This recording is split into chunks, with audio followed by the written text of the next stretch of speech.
maasadan waxa la ciil hooyo bal waxaad ugu horreyn iga warbixisay intaan maasada u guda galin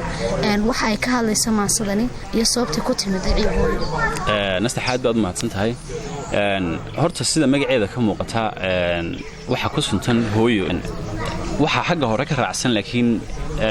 ciil ba halka hore ka raacsan oo hooyo ay noo sheegayso horta inay maasada hooyo ka hadlayso laakiin eriga ka horeeya ee ciil ayaa markaasi ayaa bedeliya kulay inaynu xaqii hooyadu lahayd iyo wixii aynu sidii gaarka ahayd looga hadli jiray inuu uga hadalno marka qisaan maasadan ka sameeyay ciil hooyo waxa dhacday maalin maalmaha kamida bay ahayd dadku imika dawka social media iska daawadaan waqtiga inta badan ay iskaga lumiyaan marka maalin maalmaha kamida anigoo daawanaya YouTube-ka ayaa shaashada marka clip ay iga soo warbaxay marka clipkii baan ayaan ku dhuftay dabta clipkii waxa iga soo baxay waa hooyo marka waliba da'an ah oo aad u weyn daranyo badan in ay ka muuqato marka hooyadu waxa inta u dheer waxa weeyaan waa hooyo curyaana oo disability oo lugaheega aan ku dhaqaaqayna waxa weeyaan siqaysa oo gacmaha iyo lugaha ku siqaysa dabeeto isla markaana waliba waxay haysataa laba yaryar oo caruura mid waxay ku haysaa gacmaha ku haysaa wali ma dhaqaaqi karo mid yarna in yaruu ku yahayo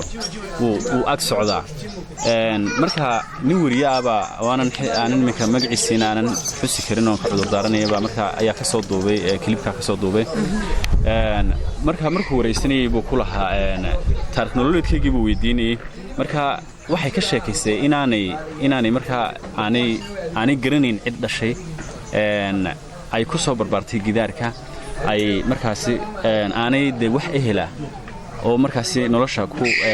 ku taakuleeya aanay weligeed ba aanay arag marka wuxuu sii raaciyay oo adiguna markaa isweydiinaysa caruurtan yaryar marka ay haysato yaa dhalay marka waxay kaga jawaabtay caruurta yaryar dhalada anigu gidaarkan seexda marka ragga uun baa inta gidaarada ay ugu yimaadaan caruurtayga dhalo deetana sidaas ay caruurtana ay meesha ku timid aabayaashooda marka ma garanayo dabeeto runaantii qof dameerlada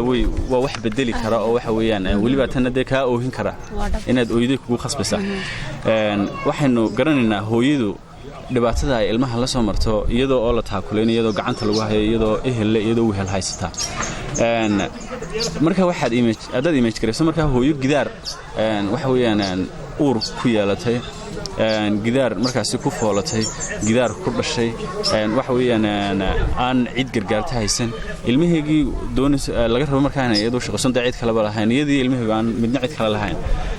ruuxantii xanuun baad markaa maasada xanuun ba ayaa iga keenay dabeeto maasada markaa sidaas ay ku timid ciil hooyo maasada ciil hooyo markaanu dhageysano waynu dabcan wixii faala aynu xagga dambe ka bixin doonaa daawadayaal waxaad ila wada daawataan sidoo kale aad ila dhageysataan maasadan ciil hooyo uu abwaanku inooga sheegay qisada ay ku timiday hayeen macaan okay maasadu waxay ku bilaamaysaa waxay ku base garaysantaa ama ay ka samaysantaa waa badii hooyada ee hooyadu ay caruurta ama hays caruureeda dhalaanka lagu seexiyo lagu madadaaliyo badaas baan markaa ka sameeyay marka maasadu inta hore waxay ka hadlaysaa iyada hooyadii baa markaa la hadlaysay ilmaheedii yaraa waxay uga warramaysaa markaa taariikh nololeedkeega iyo dhibaatada nolosha la soo martay sidoo kale waxay ka sheekaynaysaa markii uu caloosha ku jiray isagu noloshii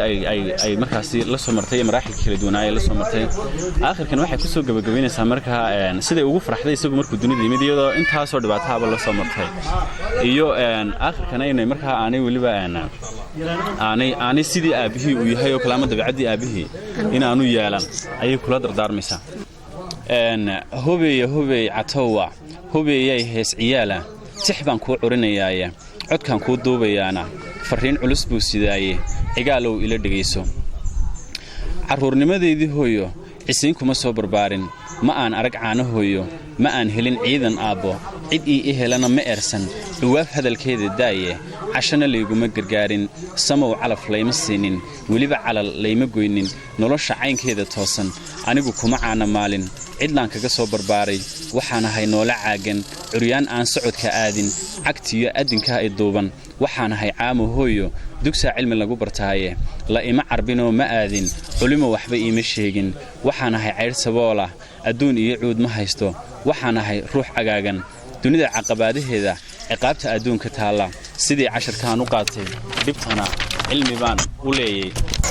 cilmi baan u leeyay khabiir cawadarana baanay calaamad rabaaniyaanay dacaayad ku caanbaxdaanay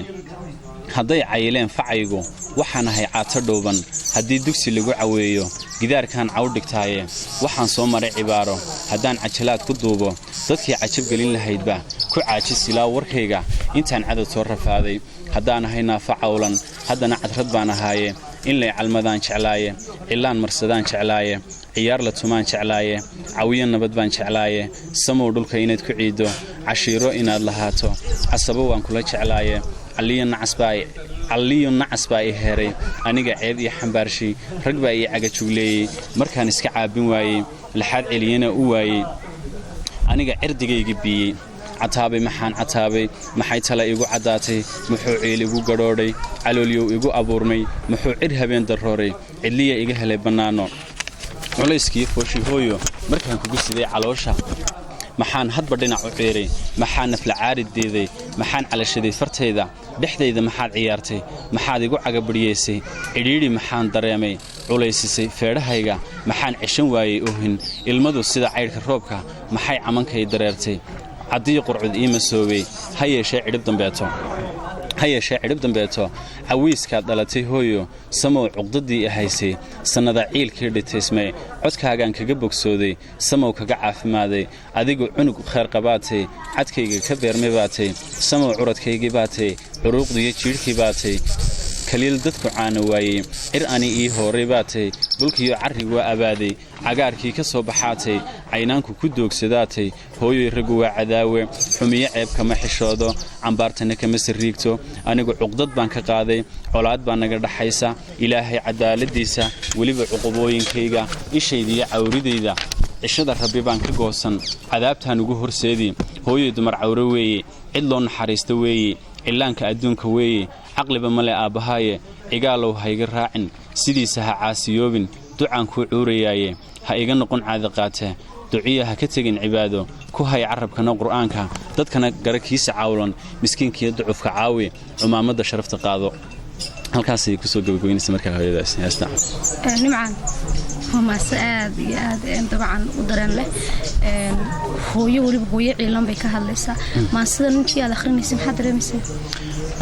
run ahaantii horta waxa weeye aniga dareen gaar ah igu leedahay kale damqashan heestaba aan ku sameeyay markaan akhriyo run ahaantii waxa ay muuqda waxyaabihii maalintii aan daawaday iyo hadallada maansadu ay leedahay oo muuqaala oo aragtiya ayaa run ahaantii hor yimaada marka aad baan run ahaantii isku bedelaa aad baad mahadsantahay